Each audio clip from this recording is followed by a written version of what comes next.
హత్య అది వేరే విషయం. సునీతకు జస్టిస్ జరగాల్సిన అవసరం ఉంది. జస్టిస్ జరగాల్సింది దానికన్నా ఆంధ్రప్రదేశ్కి జస్టిస్ జరగాల.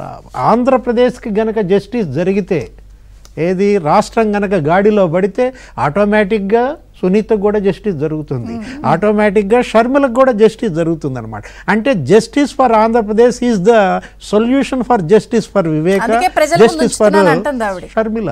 ఇప్పుడు సునీత మీకు తెలుసు గతంలో, అన్న నువ్వెవరినో దుష్ట చతుష్టయం అంటావేంటి, ఏదో ఛానల్స్ అంటావు, లేకపోతే ఏదో తెలుగుదేశం అంటావు, చంద్రబాబు అంటావు, దుష్ట చతుష్టయం వాళ్ళు కాదు, ఈ దుష్ట చతుష్టయం సంగతి తెలుసమంటోంది.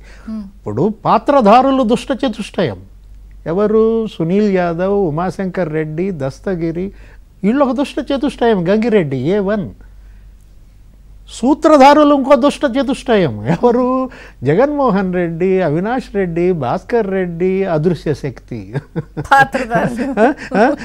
ఇప్పుడు ఇవాళ మనం అన్నారు, ఎవరు సాహిబ్ గారు ఎవరో, మనం ఇప్పుడు మన ముప్పాళ్ళ గారు కూడా అన్నారు, ఏమని, కేవలం జగన్మోహన్ రెడ్డినే కాదు విచారించాల్సింది, భారతీ మేడంను కూడా విచారించాలా. ఎందుకంటే ఆమె సాక్షి, ఆమె యజమాని, ఆమె రిపోర్టర్కి అసలు ఎవరు చెప్తే చెప్పమన్నారు అన్నది కూడా. గుండెపోటు అని ఎందుకు ఇచ్చారు?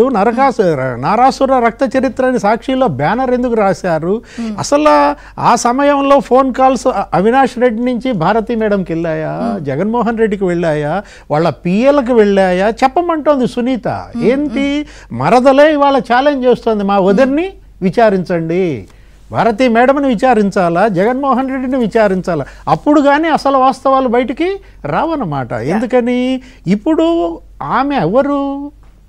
భారతీ మేడం A7కి మేనగోడలు, భాస్కర్ రెడ్డి మేనగోడలు. భారతీ మేడం A8కి